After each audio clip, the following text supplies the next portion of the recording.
and I could just never be at peace. That was the biggest one. And looking back, it's like a life full of regrets, which is mostly what my patients go through. Yes. I mean, I have people in their 70s, they just regret it every day. And I knew I didn't want to I wanted to stop living a life full of regrets. So I just decided to trust the process and take it. Welcome everyone to another wonderful podcast and another wonderful day with another beautiful lady who's with us here to educate us on something very special today. So I'm going to keep myself stum and I'm going to introduce her. Her name is Navi Hughes. Welcome, Navi Hughes. How are you today? I am great. Thank you so much for having me on. I'm glad that you're here. So I'm looking forward to this one today. So I'm going to start off by saying, what do you do within your business to help people? And we'll take it from there. Basically, I help people escape their mental prison. This goes through hybrid like coaching, therapy, and medication management. My top 3 diagnoses that I treat are ADHD, bipolar disorder, and PTSD. Sounds interesting. So plenty of stuff that you do there. So the bipolar I'm really interested in. Let's speak about bipolar. Just break down what bipolar is. Yeah, so bipolar disorder, if you look at it, let's think of like a seesaw, right? For individuals that don't have bipolar disorder, maybe you might have a little left shift or a little right shift, a little highs and lows. But for people with bipolar disorder, it's an extreme high, like really up, or extreme really down. So like it's always like on this pendulum that you just cannot get right. And when you do get in this middle phase, you're almost paranoid that you feel normal, right? So it's really difficult when you're feeling really like on top of the world. Like some people actually say, I feel like I'm on top of the world. I feel like God. I feel so good. Or they're completely irritated and restless. Like they just have this restless energy. And that can go on for days and days, even weeks. Or they're on the opposite end of it where they feel like the complete opposite. So you can go from like feeling like God to feeling like a little ant the next day. It's that gap in that decline of energy that really like makes you feel miserable, like you don't want to exist. And that's where we find where people don't want to live like that anymore. They don't want to go through the highs and lows. Most people come see me, not usually when they're in their highs. You know, we kind of ride the waves and try to get done as much as we can get done. But they come usually for outpatient treatment. Is usually when they're depressed. They show up to the hospital, maybe like psychosis. But most of the time, it's when things are way out of hand. Is when they show up for treatment. Okay, and bipolar, is it something that is triggered by an event? Is it something that you're born with? Is it something that affects you because of the way you've eaten or your lifestyle? Just break down what it is with bipolar. What can and how do you get bipolar? Yeah, that's a great question. So there's this I forget the statistics, but it's almost like 50, like it's like almost 60 to 85% genetic. It's really, yeah, it's highly heritable. So like, let's say the people before us may have tried to mask it, right? We just say, oh, they were just angry. That was just them. And you might not know. A lot of us don't have that established history, our parents or anyone else, unless it was extreme, like psychosis.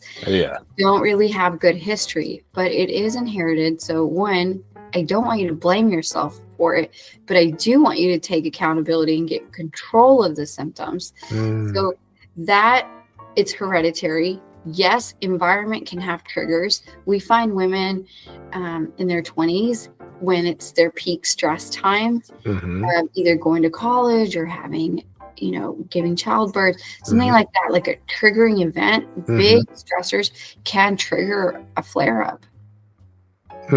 But for that flare-up to happen, they've had to have some form of that in them already, or you saying that they usually don't have bipolar and it's just in a big event that can just set them into bipolar stage? How does that work? Yeah, so science shows that we already have the genes for it. That's why it's so hereditary. They just get activated by our environment. Certain stressors. So the more you take care of your environment, like internally too and externally, the less flare-ups you will have.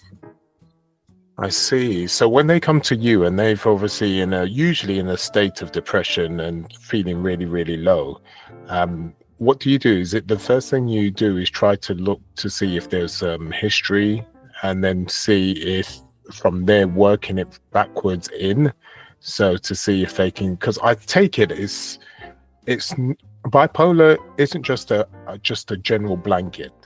It's different for everybody. So am I saying correctly that you look back into the person's history, see how the person before them was affected, and it gives you certain cues to help them to go forward, or is it something else? How do you deal with that? All those are great points. One, we get a really thorough history. Most people can't really provide their family history. Okay. So I have to go off of their history of from the age of like 5 all the way up, as much as they can remember. And I'm looking for significant mood swings, or these different episodes that have occurred over their life, like highs, lows, these little micro switches, because it can be different. You're correct that it's on a spectrum. So, and even so in our psychiatry Bible, it's called the DSM-5. It's a way of classifying things, so it kind of guides treatment. There's a lot of controversy around it, but the major thing is there's bipolar 1, bipolar 2, and a diagnosis that goes underdiagnosed, or it's called cyclothymia, and not enough people talk about it. So basically it goes from very severe to mild. And when someone comes in, I get a history. Where it gets really tricky is when you use substances. So when we classify things, we're like, okay, well, let's say you used cocaine around the same time, like you had that high. So we would assume it's the cocaine, right? Like it's the drug, right? But here's the thing. Sometimes a high came before, like slightly before, and you feel so elated, you have this energy, and you might participate in drug use because of that high. So I really have to get like granular. How many times you've had these switches, whether it be mania or hypomania, or like cyclothymia, you're just having it for a few days. So the severity of it looks different for everyone, and that's why there's a huge stigma. The only time people recognize it is when it's so extreme and so out there, and you have to, like, there's no other explanation, right? So that's the only time we believe these things, but they exist even in milder forms. I have clients that are like C-suite clients or entrepreneurs. They have bipolar disorder. So it's like breaking that stigma that you are allowed to have it. I mean, it was given to you, right? Like it is okay. Part of it's acceptance, and that's the first step. Is that's what my clients have a hard time with. Like, how could I have bipolar disorder? How could I be this way? But really, we're judging ourselves. And part of it is accepting. So I have to take a minute with my clients to give them the space to accept the diagnosis. And I take it with some clients, they take a very long time to accept. And when that happens, that must be very difficult for you to treat someone like that, because I suppose they're fighting against you, right? You're trying to help them and trying to get, number one, the information from their history, and they're fighting that because I don't have bipolar, right? So And then it's a situation too is, as you said, that they don't want to admit to it. So how do you actually communicate with someone to help them? Because remember, you can only help a person if they want help. That must be difficult. How do you go around that situation? Yeah. So one, I have an unfair advantage. I love what I do. People come into me, they know they have a problem. So I'm here to help you solve it. Like that's number one, right? We can agree that there's a problem. Okay. And so I kind of build a foundation off that. Okay, well, you're having these things, and it is in my, I guess it's in my medical opinion, like it is my expert advice. Yes. That you do have this. Now I'm going to illustrate to you how you do have this. Here's what occurred in this time frame. And here's how we classify it as. So we take the judgment out. I also have a relatability factor that also allows me to connect with people. So in my family, there's a history of bipolar disorder. And my mom has bipolar disorder. So I understand what it's like to live with someone that has bipolar disorder. Like I understand. So that relatability factor helps me out so much more than just education and being matter of fact, because there also has to be this human touch, right? For you to accept it. And that really helps. And also I give them the time. I give them the option. Like I tell them, you are the expert in your life. It is your decision whether you want to take the medications or not. Because I'm not taking the medication, you are. So you really have to, one, first is accept the diagnosis. Two, we set up the environment when you can take your meds. Like it doesn't take a lot of, I guess, willpower. You just change your environment. You put your meds where you need to. You put your water where you need to. You make it a part of your daily habit. So it's this whole transition of acceptance to how do I actually execute this? And then I give them a period for relapse. It's okay. Because they will start feeling good and not take the medication. It's human nature. Nobody wants to be on medication, right?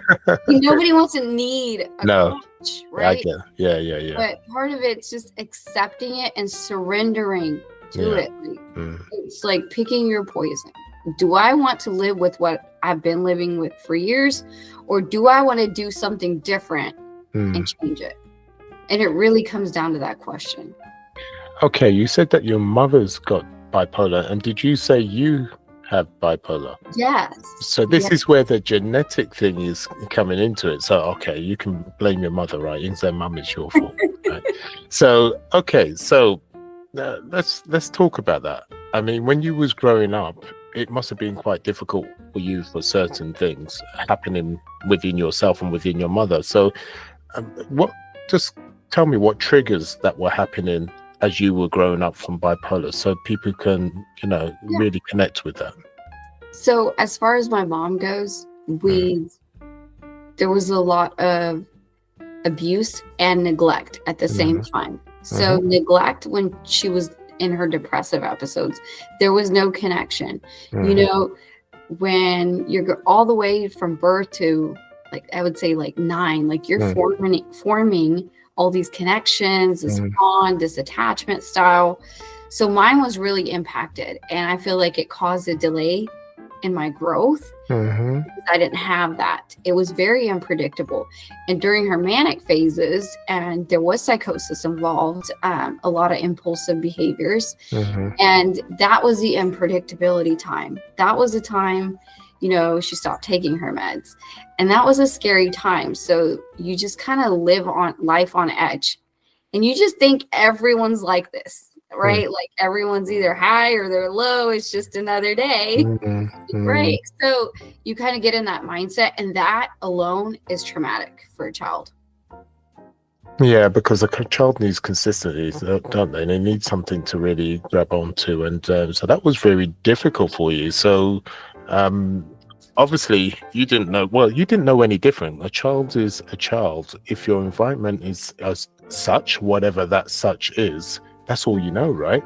Exactly. So when did it come about when you thought something wasn't quite right? Because as far as you was concerned as a child growing up, this is what life is all about, and it's okay because this is life. But when did it hit one day when something wasn't right? Was you in a situation with your peers, or when you went over to stay with a few friends and you may have thought, well, how comes my life is different compared to others? What was it that triggered you and you thought, something's not quite right?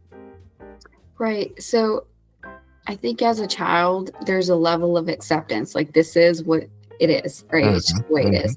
But then there's this inner knowing, like this intuition. So it's like, something's not right. Like, why does it have to be like this? Especially if you're the rebel middle child, which I am. Okay.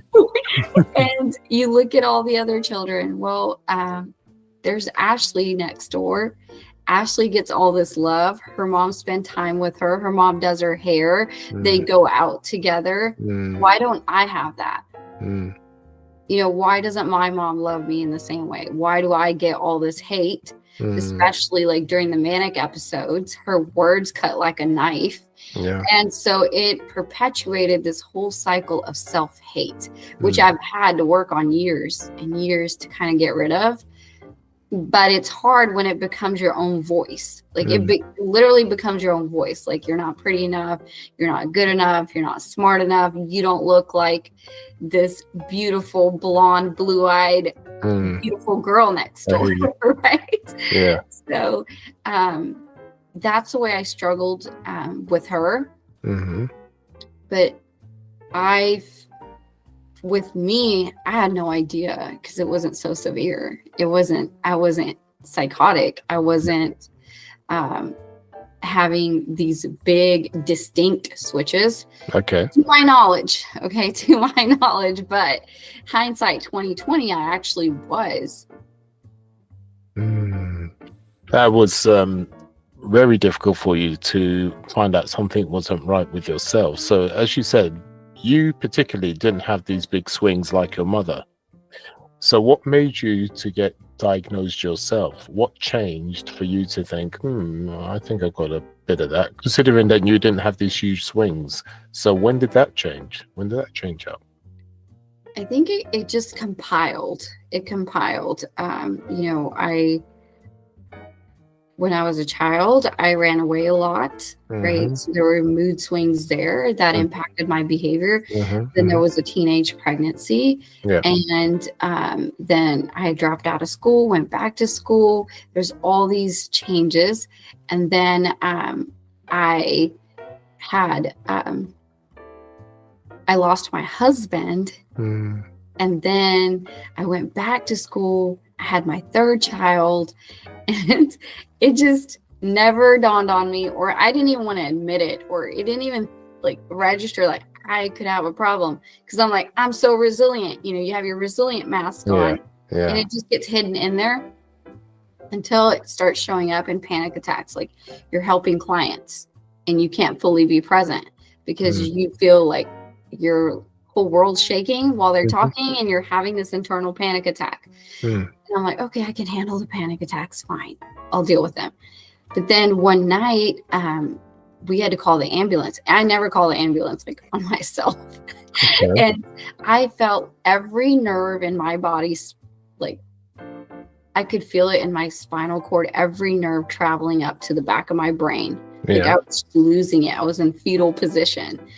And 5 people come up with the gurney. And this guy is making me do whatever, he's doing his neuro stroke checks, and I feel like I'm doing the Macarena.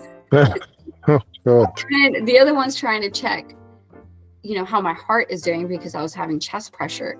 Yeah. And I grabbed the leads. I'm like, nothing's wrong with my heart. And I'm putting them on me because I'm a medical professional and I know how to put the leads on. And it's just in this chaotic event, they tell me, I think you're just having an anxiety attack. Okay.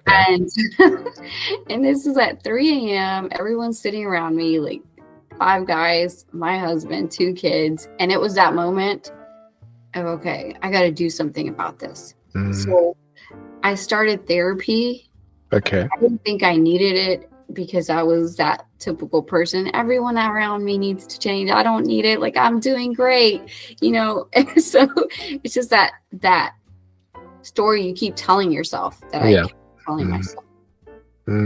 So it was until that time I started therapy, and I would notice myself, like, I just told my therapist this today, but 2 weeks later, I'm like, I'm fine. And I told my therapist this today. I'm like bawling in her room, and then I'm fine. So I'm like, oh my gosh, I need to get help. So I went and saw a psychiatrist. Okay.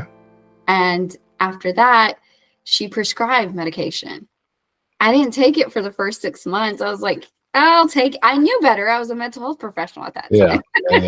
Yeah. So like, okay, I'll take the medicine, for a couple months. And I just stopped taking it, and then took it. And I was getting into, over all this time, there's been many repercussions, financial repercussions, with relational issues. And I could just never be at peace. That was the biggest one. And looking back, it's like a life full of regrets, which is mostly what my patients go through. Yes. I mean, I have people in their 70s, they just regret it every day. And I knew I didn't want to I wanted to stop living a life full of regrets. So I just decided to trust the process and take the meds. And that helped you when you did that, and you was consistent taking the meds? Yeah. So I wouldn't say that's the only thing. Okay. Because I changed everything because of it, because I actually committed.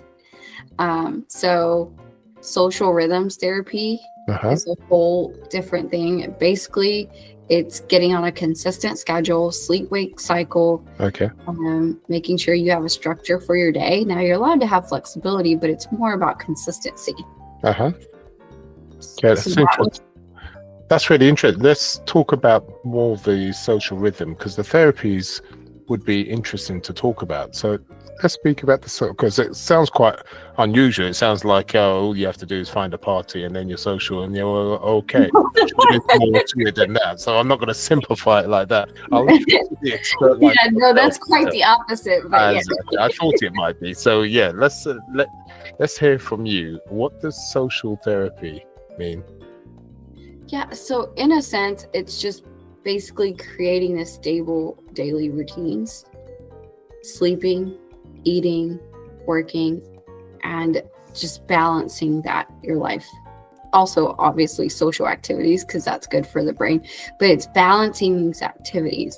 So where you're not sleeping too much, you're not sleeping too little. You're not eating too much, and you're not eating too little. You're not working too much, and you're not working too little. And you have some type of social life as well. For me, that's important. So it's all about the balance, and that is hard. It's hard. It's the hardest thing I've ever done, but it's easy now. It's second nature. Like, I know my body knows how much sleep it needs. I know if I overeat. So it was training myself to do that, is to come up with schedules, just a framework to keep you consistent. But, you can allow some flexibility in there as well. But for the most part, you want stability, and it is through social rhythms that you get stability, like emotional stability. And it helps prevent these ups and downs in your mood. You get better sleep, reduce stress, fewer mood swings. I would say it complements medications as well, because when you're supposed to take your medicine, there's like a schedule for it, and compliance rate and success rate goes up. This is really interesting. So it just basically is having a balance in every part of your life, not over or underdoing anything whatsoever. But I'm guessing that is different for everybody. There's just not one framework and you apply it to everybody. I'm guessing you have to adjust it to the individual person. Is that correct? Absolutely. You make a great point. Yeah. So everyone comes in, they're doing different things. They have different jobs. They're in a different place in their life. They might have kids or not have kids. It's very individualized. So I have to look at your schedule, and we actually get granular. Like, hey, how do your days look like? How can I support you in coming up with a schedule that works for you? Like, for example, for my mom, she does not work, but she does meditate like 2 to 3 hours a day. And if she gets away from that, she starts cycling more, like cycling meaning like having a lot of highs and lows. But if she maintains that rhythm for herself, she's more likely to just stay emotionally stable, which is where we want her to. So she keeps her schedule balanced. Okay. Now, the social therapy. Now, you not only just deal with bipolar, but I take it that therapy could be used for other things or for other situations, whatever. So it's not just specific for bipolar, but it helps for other ailments. Yeah. So, we have to come up with a fancy name for everything, right? Yeah. It basically just goes down to, hey, are you sleeping okay? Are you getting movement? Yeah. Are you eating well? So sleep. So for everyone that comes in, I have to assess their sleep, nutrition, and exercise. And are they balancing everything else? Like sometimes too much social time is not good for you. You're not resting. Too much alone time is not good for you. So it's just, what are you doing that's so extreme that we could kind of tone back? But the basic 3 pillars are always sleep, exercise, and nutrition. Okay, so we've done the social therapy. What other therapy is there to help with bipolar? Yeah, so I have studied dialectical behavior therapy. The component I would like to pull out of that is emotional regulation, like coping skills that you can do to calm your body. Now, there's so many different skills, right? But DBT teaches us that. Originally, it was created for people with borderline personality disorder, but it's great for people with ADHD. It's great for people with bipolar disorder because all of them share this emotional dysregulation component that it can definitely help with. So a lot of my clients, I refer them out to a therapist that specializes in DBT, even in, I guess, let's say trauma as well. Okay, so just break it down, the DBT, because I'm still not quite sure what that means in real terms. So you got to speak to me layman, otherwise I just won't get you and the rest of the listeners. So what does that mean in real terms? What does that really look like? So for instance, let's make up a persona. Someone's come to you in a particular way. How can DBT help? How's that applied? Yeah. So let's say you come in with, let's say, mood swings, right? Or your issue, right? And then we decide that your diagnosis is bipolar 2 disorder, okay? And you're having trouble regulating your stress levels. Like, so anything outside of you, maybe your fridge broke down, you're having plumbing issues, right? You attach that emotion, like, we all get angry, there's a little bit of upset, but then you attach a feeling to it, and this feeling's like, man, I'm not gonna be able to do this, like I am just having this meltdown, I'm annoyed, I'm angry, I'm all these feelings.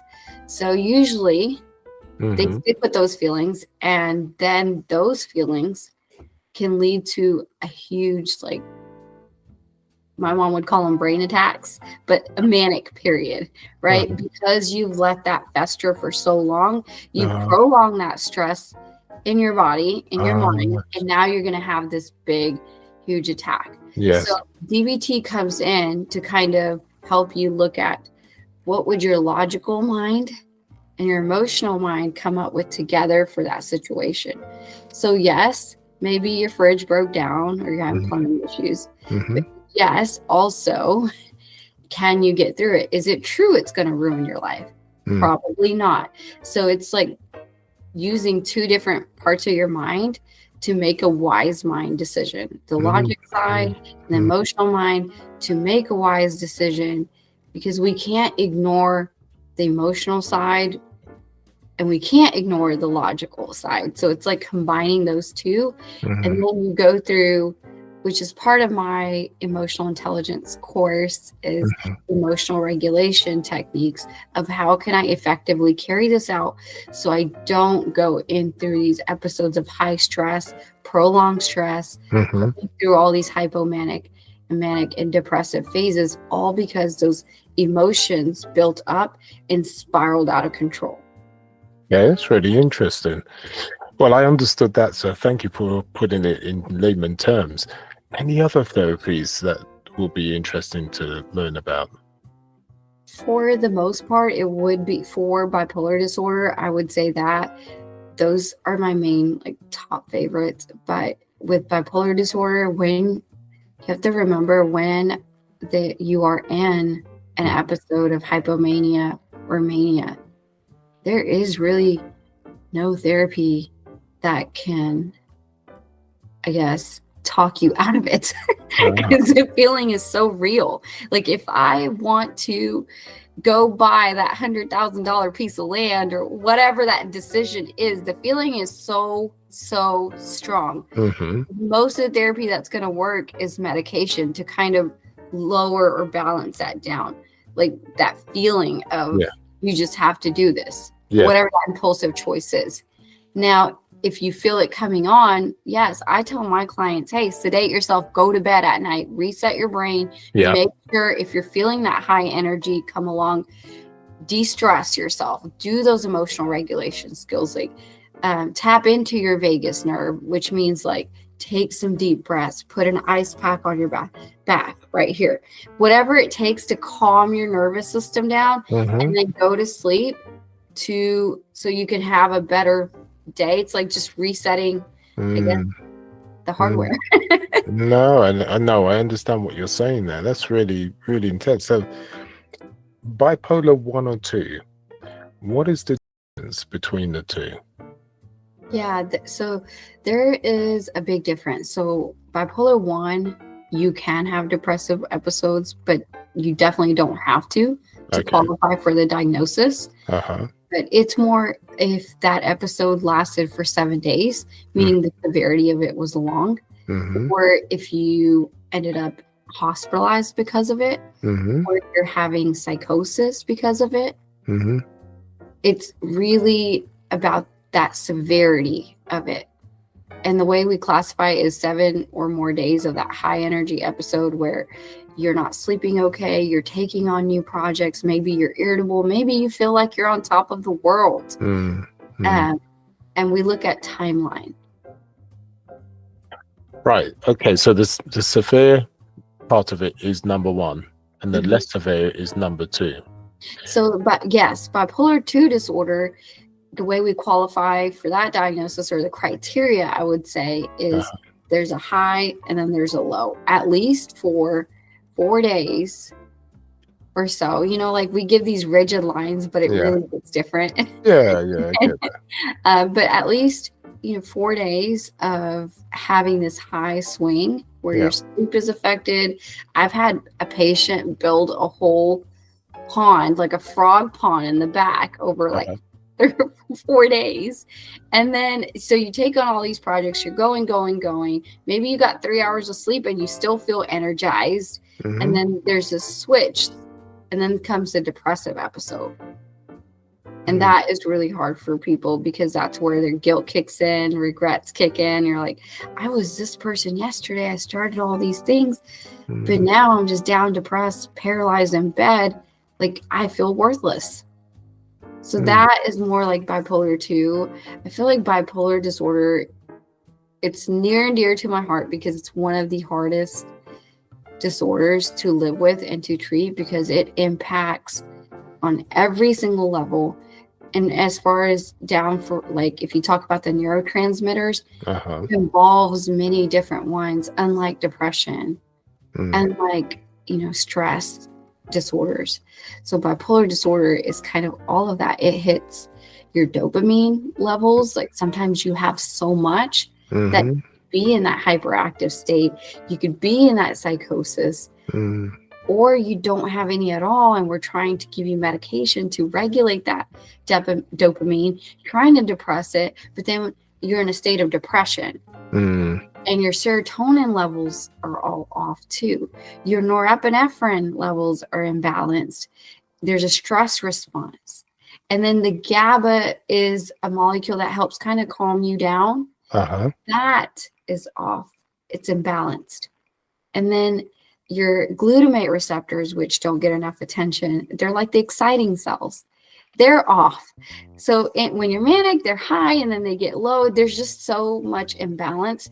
Now, we don't have a true understanding of how every transmitter is affected, but we do have somewhat of an understanding through medication, because when I give you a dopamine antagonist, your psychosis symptoms go down, but then your depression symptoms are not there. So it's like having this really good, like a drug, a medications, like having this really good software. It does these main three things. Like, one, it'll get rid of psychosis. Two, it'll get rid of suicidality, and maybe you're not spending all your money, like less impulsivity. But then also maybe you don't have the other components, and you got to buy these integrations, these little pieces. Maybe you're still feeling depressed, right? Maybe your quality of life is still low. So then you still have to rely on other medications to treat the rest of the symptoms. And that's where psychiatry gets tricky. It's like, man, you're on so many meds. It's because with bipolar disorder, it is really tricky to treat it with just one medication. That doesn't mean I haven't been successful. It just means it's a lot harder for that particular diagnosis.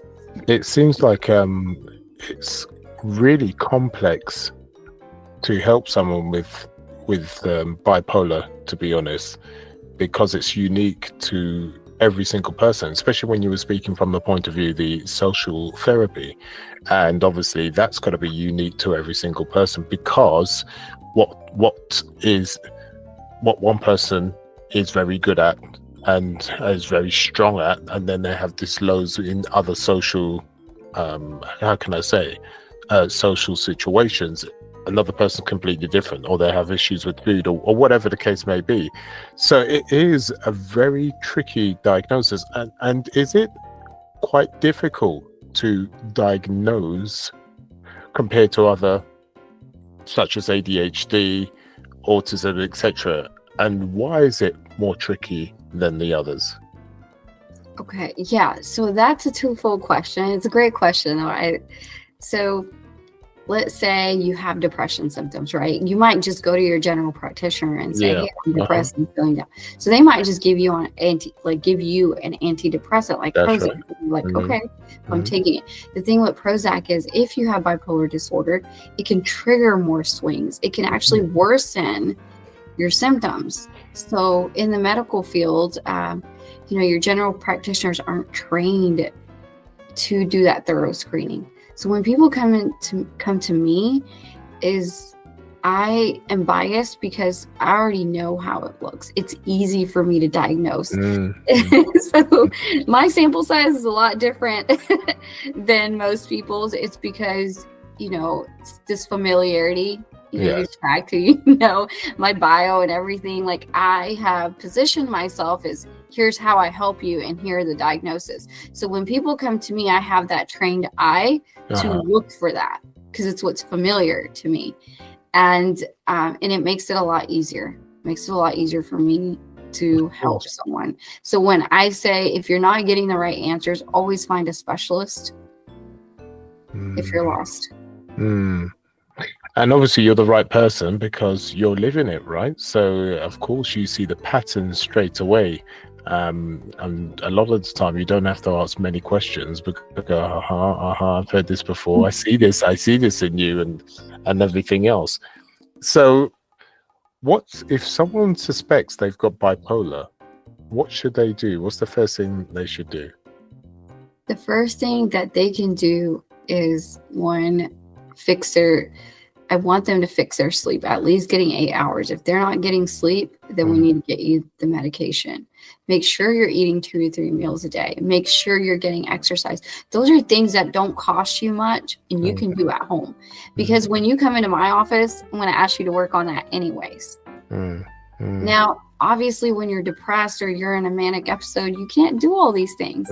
But in that state, you need to come in. You need to get help. Obviously, if you're having psychosis, it's a severe, like, you need to go to the hospital. It's very severe. But if you're just going through the mood swings and you just feel like, man, I don't know who I'm going to be when I wake up tomorrow, and it's just painful, you need to get help.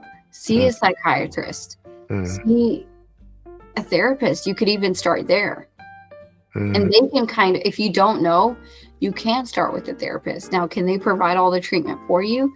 No, but just like you saw me going to a therapist, and I'm like, why am I like this one day? And another day I'm telling her, this, I'm two completely different people. It's scary, but you can see that because this is a not like unbiased person. You can see your behaviors. They can help you figure it out.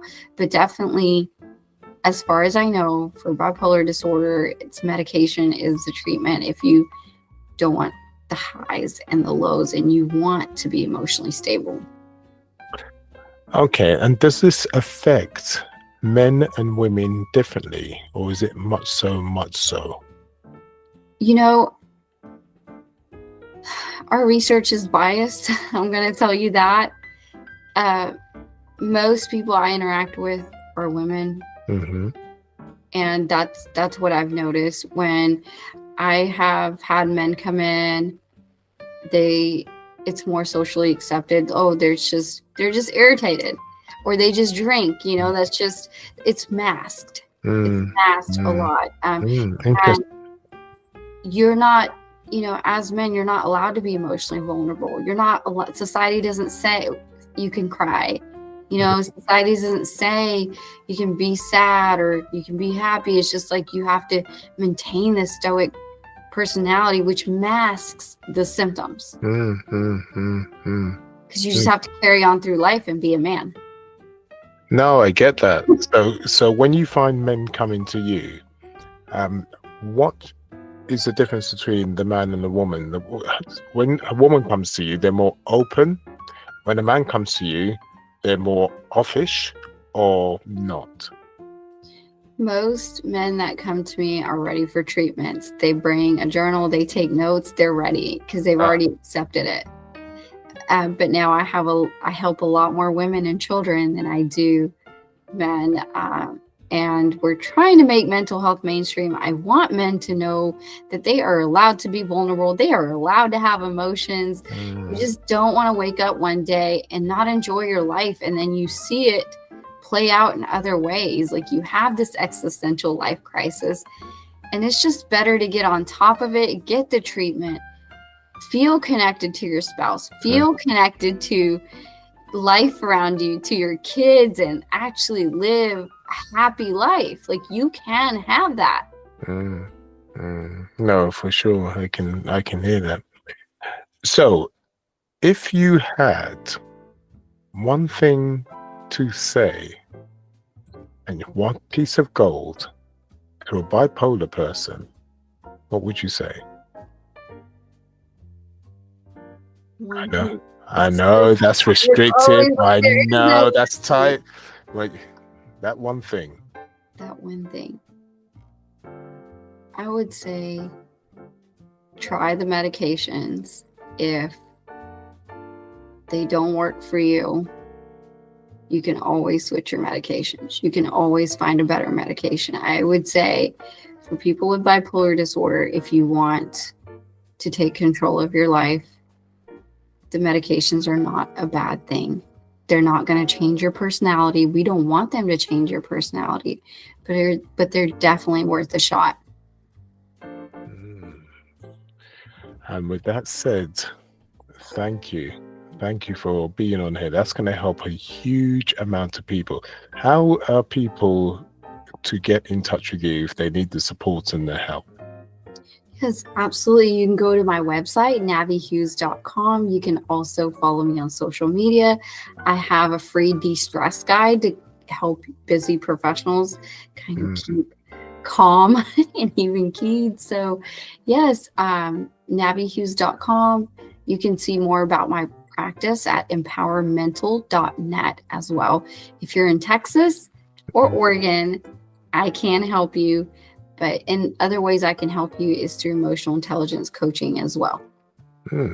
So you can help people online if need be. Perfect. Nice to hear that. Now, you hear that, listeners. Navi actually has lived what you potentially are going through yourself. If you potentially could have bipolar, you think you may, or you do, and you need some support, and she resonates with you. Now, look at her history. She knows how to navigate it. She has a family history in it, and she has a love for helping people. The reason being is because she's had to live it herself. So who better to go to than Navi? And all you've got to lose is just time itself. Wouldn't it be better just to have that conversation? Wouldn't it, Navi, to have a conversation? Absolutely. It's an investment. Yeah, without a doubt. Navi, thank you for being with us. I really do appreciate the time to help us and to educate us. I really do appreciate you. Yes, it was a pleasure. And listeners, I'll have all the links down below so you can contact Navi and click away and make sure you subscribe and like and all those wonderful things. And sayonara.